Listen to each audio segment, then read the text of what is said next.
Yavakrida studied the Vedas and became learned, but the learning went sour in him.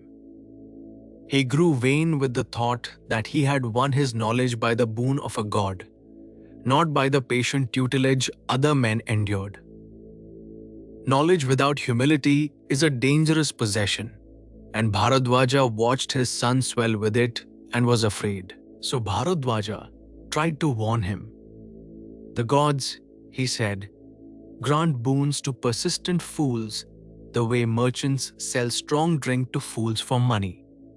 The gift loosens a man's self-control, and the loss of self-control warps the mind and ends in destruction.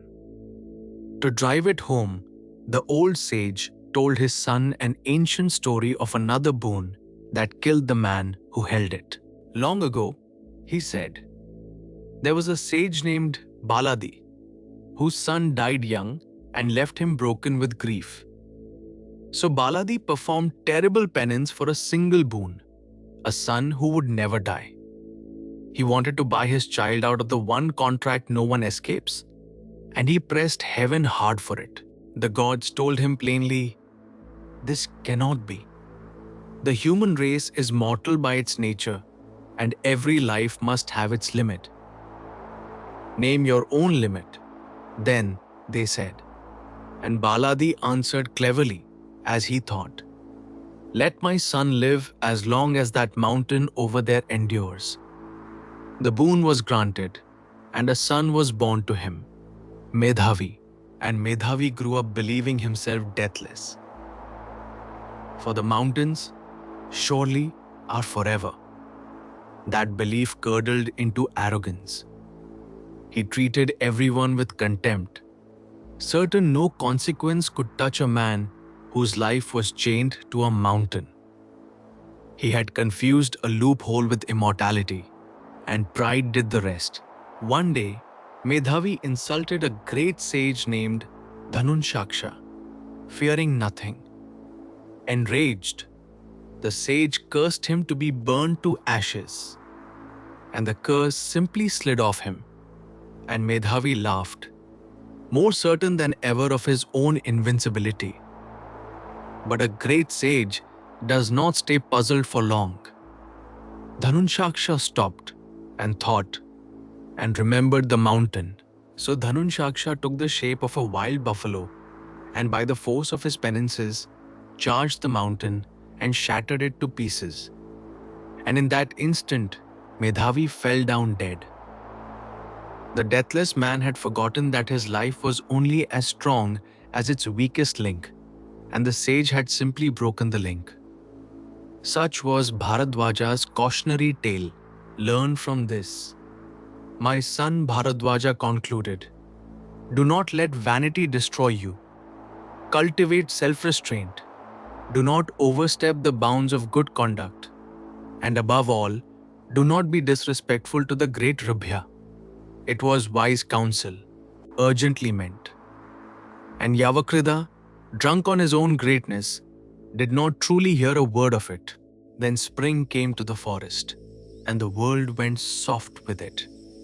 The trees and creepers heavy with flower, the air sweet with bird song, the very earth seeming to fall under the spell of the god of love.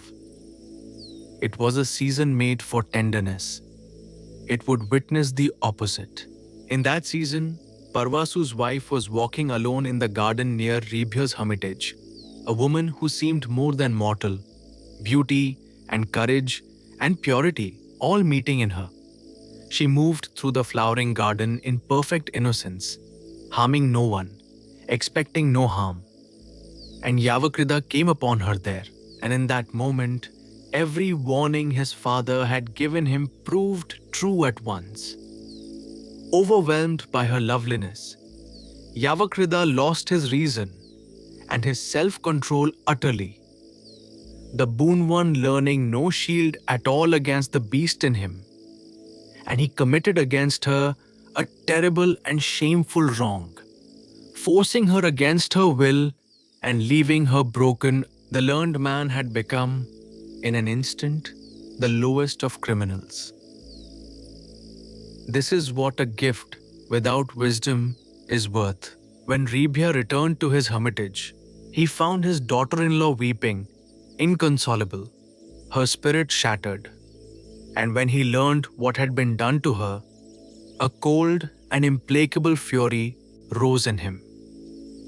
This was no ordinary anger. This was the wrath of a great sage whose own household had been violated, and it would not be answered with words. Raibhya plucked a single hair from his head and offered it into the sacrificial fire with a mantra. And from the flames rose a maiden as beautiful as his wronged daughter-in-law. He plucked another hair, offered it, and from the fire rose a terrible spirit, fierce and ready. He had made, out of his own body and his own rage, the instruments of vengeance. Kill Yavakrida, Raibhya commanded them, and the two spirits bowed to the order and went silently to their work. The air itself seemed to crackle with the force of the curse. Yavakrida had committed a crime against Dharma itself, and Dharma, through a father's grief and a sage's fire, was coming for him. That morning, Yavakrida was at his rituals, unaware. The beautiful spirit maiden came near with smiles and allurements, put him off his guard. And as she ran off with his water jug, the terrible male spirit rushed on him, spear raised. In an instant, the arrogant sage went from prayers to prey. Yavakrida leapt up in terror and found his powers useless. His mantras needed water to work, and his water jug was gone. He ran to a pond, and it lay dry. He ran to a stream, and it dried up at his very approach. There was no water for him anywhere in the world. His own sin had drunk up all the power of his vigils and fasts, and left him defenseless. The spirit pursued him without pause, and Yavakrida fled for his life.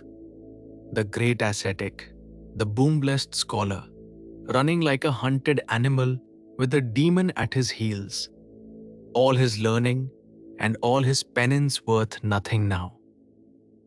In his terror, he made for the one place he thought might save him, the sacrificial hall of his own father.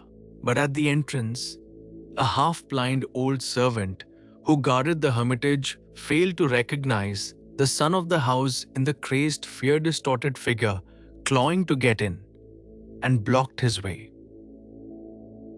In those few fatal seconds, the spirit overtook him, and its spear struck home, and Yavakrida fell dead at the very threshold of the sanctuary he had run to. Sin had closed even that last door against him. When Bharadwaja came home and found his son's corpse, he understood at once. Disrespect to Raibhya had brought this. Alas, my child, he wept. You died of your pride and vanity. Was it not a great mistake to seek the Vedas by a path no Brahman takes? And then grief overpowered wisdom, and the old sage cursed his own dear friend. May Raibhya, who caused my only son's death, be himself killed by one of his own sons. But the rage passed and left only horror. Alas, Bharadwaja cried, they alone are blessed who have no sons. I have lost my only child, and in the madness of grief, I have cursed my truest friend. What is the use of living now? He cremated his son's body, and then, broken past bearing, threw himself upon the funeral pyre and died. So ended Yavakrida, and the moral Lomsa drew for the Pandavas was plain. Learning is not wisdom, and a gift the soul is not ready, for does not save a man, but destroys him.